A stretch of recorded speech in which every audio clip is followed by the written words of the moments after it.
Olá, sejam muito bem-vindos ao meu canal. Meu nome é Gabi Gerp e vou de mais relatos paranormais para vocês. E hoje eu vou trazer os meus relatos. Eu vou falando, não tem nada aqui anotado, sempre assim, aconteceram muitas coisas comigo paranormais, né? E eu vou lembrando e vou falando para vocês. Vamos lá. Primeiro relato. A minha bisavó era uma mulher assim, gostava bem de rotina, né?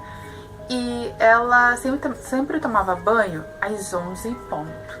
Todos os dias era assim. Ela olhava assim, perto de 11 horas, ela ia lá e tomava o banhozinho dela. Então minha bisavó faleceu. E assim, 3 dias depois, estava a minha avó lavando roupa. A minha tia, ela estava na cozinha e eu estava na sala.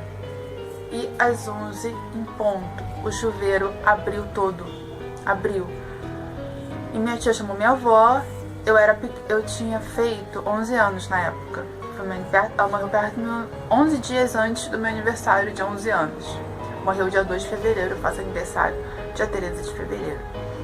Daí, às 11 em ponto, o chuveiro abriu todo. Sozinho mesmo. E foi 3 dias depois que ela morreu e a gente entendeu como se tivesse sido ela.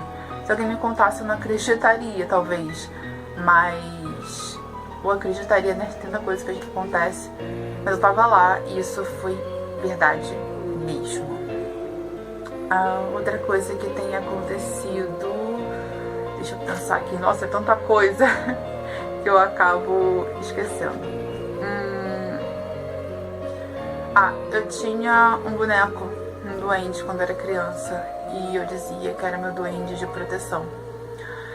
E eu sempre, todas as noites, eu fazia oração com ele, com os elementos da natureza. Eu devia ter, sei lá, uns 8 por aí. E eu acreditava nisso, me deram nessa intenção e eu fiquei colocando intenção nele. Que qualquer mal, qualquer coisa bateria primeiro nele antes de vir até mim ou pra casa. Daí, sempre antes de trancar a casa, eu reforçava essa intenção no duende e colocava na samambaia que era do lado de fora, que era numa varandinha que tinha. E todo dia de manhã eu ia verificar esse duende. Uma certa manhã, eu acordei e ele tava todo espartejado. E eu fiquei assim, aí eu fiquei chateada, eu procurei assim, de repente alguém acordou, olha a ideia da criança, de madrugada mais cedo e fez isso com o meu doente, mas quem é que faria? Minha avó, minha tia iam pegar e estragar o meu boneco? E era um muro alto. E quem que iria invadir uma casa, conseguisse pular um muro, iria pegar e na samambaia, não roubar nada, não fazer nada e espartejar um boneco? Foi algo assim que aconteceu comigo. E eu nunca vou esquecer. Outra coisa, um terceiro relato que aconteceu comigo foi que eu não... adolescente, assim, ele não leva muito a sério algumas coisas, né? E eu era adolescente, daí eu fiquei assim, era Dia dos Mortos. Que coisa, Dia dos Mortos, sei que, papapá. E falando, não respeitando, pra ser sincero, eu não respeitei muito, tá? Aí eu fui tomar banho e no banheiro tava só eu e minha avó em casa, que eu morava com a minha avó e com a minha tia. Minha avó, ela tava lavando roupa lá no quintal, onde tinha os varais e tal.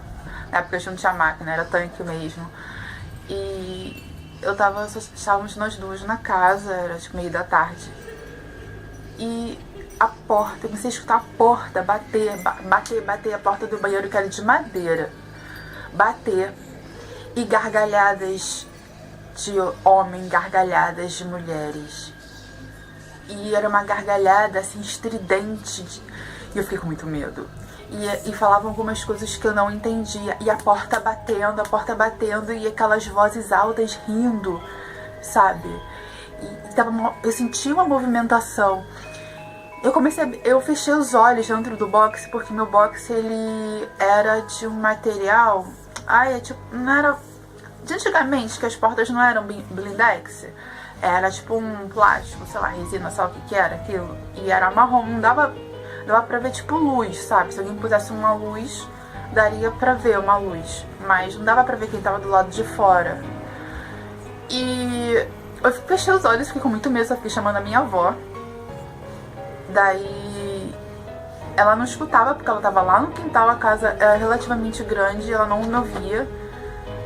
E teve uma hora que eu tirei forças, tomei coragem e abri do nada, assim, a porta do box. E não tinha nada, não tinha ninguém, não tinha, a porta tava fechada. E eu juro que eu ouvi a porta de madeira batendo muito forte e gargalhadas e tudo. Isso me deu muito medo. A quarta história eu vou contar rapidinho, que eu era criança, estava deitada assim, virada para a parede na cama de solteiro, e eu ouvi alguém me chamando, algo me chamando, atrás de mim me chamando, e eu assim por dentro, não vou olhar, mas algo realmente me chamava. Quando eu resolvi, vou olhar, quando eu virei, eu vi uma criança deitada do meu lado, tipo de uns 3 anos, sorrindo pra mim. E tinha uma cor estranha, era um marrom estranho, e tinha um cabelo assim meio crespinho, claro, e não era uma cor de pele, era uma coisa estranha mesmo, sabe? Parecia uma pintura, e só tinha do tronco pra cima. Caramba, isso me deu tanto medo, mas tanto medo. Eu virei e eu senti que tinha aquela presença ainda atrás de mim, então eu levantei e saí voada. Desci e eu nem quis mais dormir. E o quinto relato, tem muito mais, vou falar só 5. O quinto, acho que eu falei 5, né? Tô indo pro quinto, acho que sim, eu parei de contar. Eu tava dormindo, eu já tinha minha filha devia ter uns 2 para 3 anos. E eu tava dormindo e estávamos eu e ela no quarto. Daí eu abri os olhos e vi um ser tipo andrógeno, com uma vestimenta que eu nunca vi, andando pelo quarto. Ele não tinha me visto, ele ignorou completamente a minha presença. E eu fiquei com ele assim meio, pra ele não ver que eu tava acordada, mas eu via que ele tava me ignorando. Que bom. E ele ficou andando pelo quarto, aí eu fechava, abria os olhos e assim, não, sem imaginação, tô sonhando. Mas não era. O negócio andava pelo quarto e eu não era transparente, não era alucinação. Eu só sei assim, vou ignorar também e vou descer. Esse era o segundo andar. Vou descer e vou começar a fazer as coisas. Olha, gente, não demorou, tipo, nem 5 minutos. Minha filha acordou gritando. Porque é aquela coisa que você até duvida, você tá olhando, mas você duvida? Sabe? Aquele botão cético começa na tua cabeça. Não é possível que eu esteja vendo isso. Mas eu via como eu vejo as pessoas na rua. Minha filha acordou gritando, nem 5 minutos depois. Eu subi correndo, ela dizendo, o homem feio estava aqui. O homem feio me assustou. Eu peguei minha filha, desci, acalmei ela, e depois eu subi no quarto e fiz uma prece para aquilo nunca mais aparecer e seguir o rumo. Então, gente, esses são os meus relatos, eu tenho muito mais. E depois eu venho e conto pra vocês. O que vocês acharam? Já tiveram alguma experiência parecida? Beijos!